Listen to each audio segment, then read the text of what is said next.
اسے کیا کہتے ہیں؟ متصوف. کیا کہتے ہیں اسے؟ آخری مستصوف. کیا اس بندے کا حال سنو. دادا صاحب کیا کہتے ہیں؟ کہتے ہیں وہ ہے جو روپے کے لیے، پیسے کے لیے، دنیاوی طاقت حاصل کرنے کے لیے، دنیاوی مرتبہ حاصل کرنے کے لیے صوفیاء کی نقل کرتا ہے. صوفیاء کی کیا کرتا ہے؟ نہ صوفی ہے، نہ متصوف ہے، نہ صوفی ہے.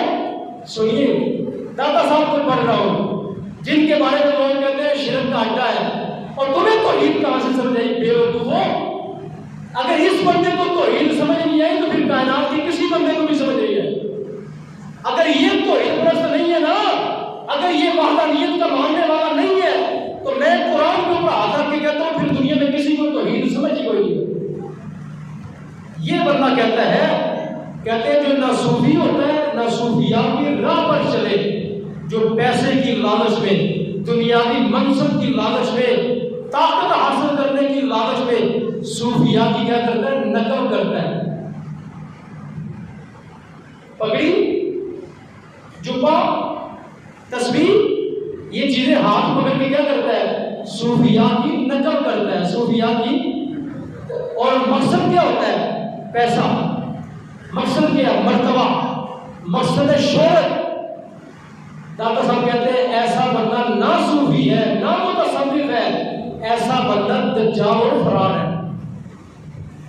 آپ بتاؤ جو زمانے میں اس وقت صوفیاء، جو اس وقت کے لوگ ہیں، ان کے بارے میں کیا خیال ہے؟ داتا صاحب کی نظر میں صوفی ہے؟ داتا صاحب کی نظر میں صوفی ہے؟ متصوف ہے؟ فراگی نہیں لگتے؟ اور جو آج کل دکھایا جا رہا ہے کہ یہ پیر ہے، یہ ہے، یہ ہے، داتا صاحب کی کتاب کہتی ہے کہ یہ مجھے تو ان میں صوفی نظر کوئی نہیں آتا، مجھے تو ان میں صوفی نظر کوئی نہیں آتا.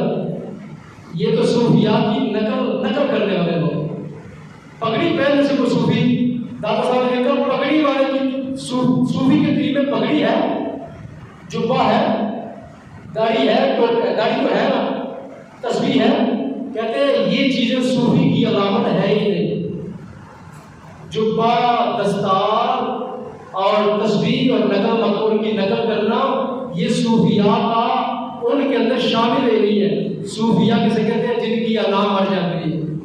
جن کی کیا ہوتی ہے؟ انا مر جاتی ہے. جو حق کے راستے پہ چلنے والے ہیں، جن کے بارے میں سرکار نے فرمایا جو کلمہ حق بولنے والے. اب سامعین محترم، یہ دادا صاحب کی کتاب پڑھنے کے بعد میں آخری بات جو آپ سے کر رہا ہوں، بڑی ضروری بات کرنے والی. ٹائم تھوڑا اوپر ہو گیا لیکن یہ بات میں نے کرنی ہے آج. حضرت مولا کائنات، یہ بات چونکہ میری بھی ہے، یہ آپ کی بات ہے، میرے سامنے آگے میں کرنا چاہتا ہوں.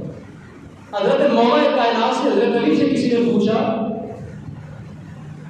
آپ سے کسی بندے نے پوچھا مجھے کچھ وصیت کر دے. داتا صاحب نے لکھا حضرت علی کی بات میں کوئی شخص حضرت کہہ رہا مجھے کچھ وصیت کر دے.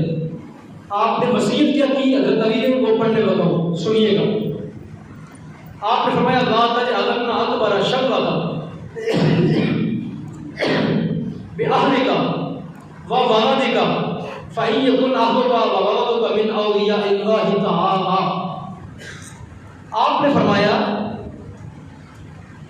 اے وصیت پوچھنے والے، میری وصیت تمہیں یہ ہے، فرمایا اپنے بچوں کو اور اپنی بیوی کو، اپنے بہن بھائیوں کو، فرمایا ان کو زیادہ اہمیت نہ دے. بڑی آپ کی بات بھی ہے، میری بات بھی ہے، میں حقیقت اپنے آپ کو سنا رہا ہوں. حضرت علی نے فرمایا اپنے بچوں کو، بیوی کو، بہن بھائیوں کو زیادہ اہمیت، بولی زیادہ اہمیت، چونکہ آج ہم ساری اہمیت ان کو دے رہے ہیں، اس لیے پڑھ کے سنا رہا ہوں. آج میرا مطمئن نظر ہے ہی میرے بچے، میری بیوی، میرا گھر، میری پراپرٹی، یہ میری کل کائنات ہے. حضرت علی سے پوچھا تو فرمایا اپنے بیوی بچوں کو زیادہ اہمیت نہ دے. کیوں؟ فرمایا فَإِن يَكُنْ أَهْلُكَ وَوَلَدُكَ من اولیاء اللہ تعالی، فرمایا اگر تیری بیوی اور تیرے بچے، اگر تیری بیوی اور تیرے بچے، سنیے گا، فرمایا اگر اللہ کے ولی ہیں، اگر تیری بیوی بچے کیا ہے، اللہ کے کیا ہے، تو فرمایا فإن اللہ لا یضیع اولیاء، فرمایا اللہ کبھی اپنے ولیوں کو ضائع نہیں ہونے دیتا۔ اللہ، جس کو سمجھ آ گئی ہے تو میرے خیال میں بڑی بات۔ فرمایا بیوی بچوں کے لیے ساری زندگی نہ گزار دے، اگر تیرے بیوی بچے خدا کے کیا ہے، سچے پکے حقیقی مسلمان ہیں، اللہ کو راضی رکھنے والے ہیں، اللہ کے ولی ہیں، فرمایا پھر اللہ اپنے ولیوں کو کبھی ضائع، اللہ اپنے دوستوں کو ضائع نہیں ہونے دیتا، اس لیے کہ یہ اللہ کا قرآن میں وعدہ ہے، اللہ اپنے ولیوں کو کبھی ضائع نہیں ہونے دیتا۔ آگے سنو، فرمایا فَإِنْ كَانُوا أَعْدَاءَ اللَّهِ، فرمایا اگر وہ اللہ کے ولی نہیں ہے بلکہ اللہ کے دشمن ہیں، اللہ کے کیا ہے، نہ وہ پرہیزگار ہے، نہ متقی ہے، نہ صالح ہے، نہ نماز پڑھنے والے، نہ اللہ کی بارگاہ میں جھکنے والے، نہ رکوع کرنے والے، نہ سجدہ کرنے والے، نہ ان کو کبھی بھی خدا اور رسول کی یاد ہی نہیں آئی، کون ہے وہ؟ فاسق ہے۔ کون ہے وہ؟ مسلمان ہوتے ہوئے بھی نافرمان ہے، فاسق ہے، اللہ کے دشمن ہے۔ تو حضرت علی فرماتے ہیں فما ہم کو کا وشاگا کو کا لے آدھا اللہ، حضرت علی فرماتے ہیں پھر اللہ کے دشمنوں کو تو کیسے بچا سکتا، پھر اللہ کے دشمنوں کو تو کیوں اتنی اہمیت دیتا ہے؟ اگر اللہ کے ولی ہے تو پھر اللہ اپنے دوستوں کو ضائع نہیں کرتا، اور اگر وہ اللہ کے دشمن ہے تو فرمایا پھر اللہ کے دشمنوں کا کوئی بھی ٹھکانہ نہیں۔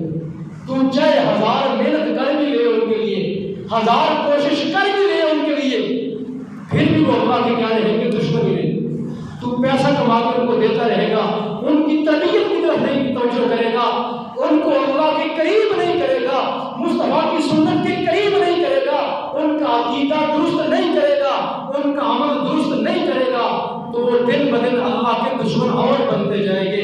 اور فرمایا جو اللہ کا دشمن ہوتا ہے پھر اس کا کوئی بھی ٹھکانہ نہیں ہے۔ یہ کس کا فرمان ہے؟ وہی مولا کائنات کا، حضرت علی مرتضیٰ شیر خدا کرم اللہ تعالیٰ وجہ کریم، جو داتا صاحب نے اپنی کتاب میں لکھا، فرمایا معیار کیا ہے؟